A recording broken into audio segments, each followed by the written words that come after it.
Yahobu, Bapak Ibu Pendeta, Sinenge, Majelis dan warga Gereja Amin, ini adalah channel YouTube Sinode Gereja Amin. Karena itu, bagi yang mencintai Gereja Amin, tontonlah, subscribe, like, dan bagikan. Gereja Amin yang tangguh, mandiri, dan peduli. Tuhan Yesus memberkati.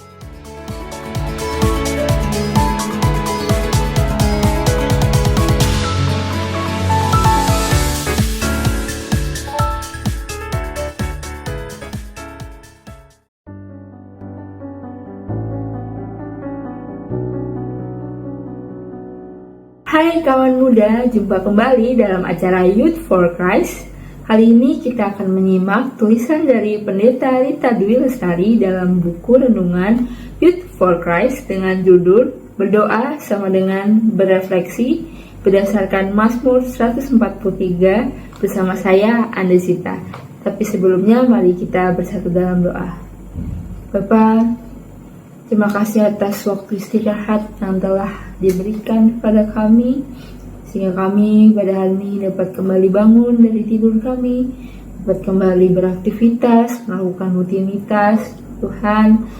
Tapi sebelum kami melakukan kegiatan pada hari ini, biarlah kami dapat memiliki waktu untuk berhenti sejenak, berefleksi, merenungkan firman-Mu Tuhan.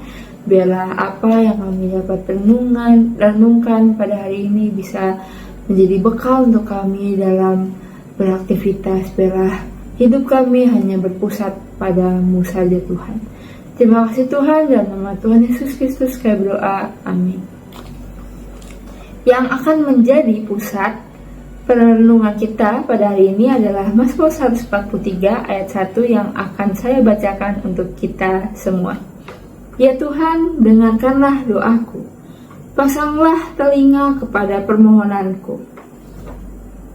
Bagi sebagian orang, doa dirasakan sangat berkuasa karena apa yang mereka panjatkan dijawab dan dikabulkan Tuhan.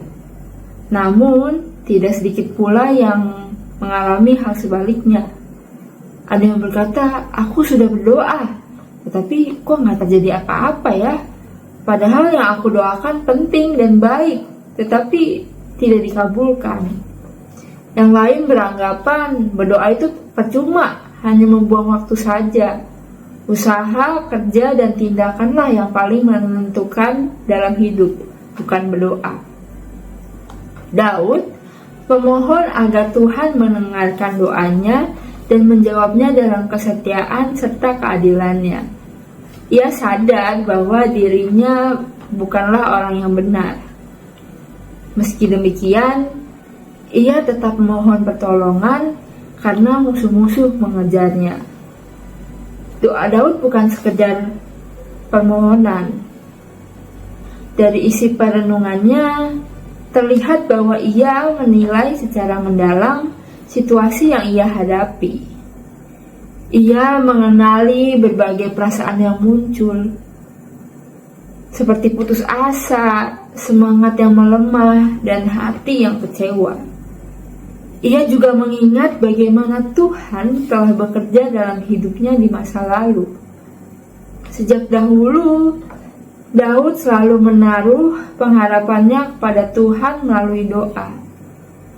Melalui perenungan itu, ia mulai melihat kemungkinan jalan keluar dan pemulihan. Ia tahu bahwa Tuhan bekerja mengalahkan musuh-musuhnya dan akan menunjukkan jalan yang harus ditempuh. Yud, kamu dapat menyampaikan permintaanmu pada Tuhan dalam doa. Namun, doa bukan hanya daftar keinginan. Doa juga menjadi ruang untuk kita berefleksi, merenungkan pergumulan, perasaan, serta harapan kita kepada Tuhan. Dengan menyadari keberadaan dirimu di hadapan Tuhan, kiranya kamu dimampukan untuk melihat kemungkinan jalan keluar menuju pemulihan. Mari kita bersatu dalam doa.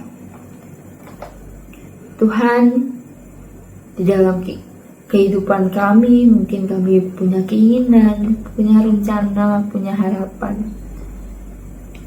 Di tengah segala rencana ini kami tahu bahwa kami manusia yang terbatas. Kami memang bisa berencana, kami memang bisa berusaha, tetapi banyak hal yang kita tidak bisa pahami. Banyak misteri yang harus kita hadapi.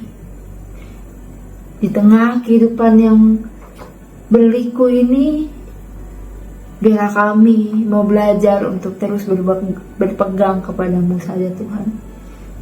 Kami mau berdoa tidak hanya memanjatkan keinginan kami, tapi kami juga mau berefleksi, mau mendengarkan Engkau, mau berserah, mau diarahkan oleh Engkau saja Tuhan. Biarlah Engkau selalu menuntun kami, mengajarkan kami untuk hidup seturut dengan kehendak-Mu saja Tuhan. Tuhan, inilah hidup kami mau menyerahkan kehidupan kami ke dalam tangan-Mu Tuhan. Dalam nama Tuhan Yesus Kristus kami berdoa, amin. Demikian renungan kita hari ini. Jangan lupa subscribe, like, dan bagikan kepada yang lain. Sampai jumpa.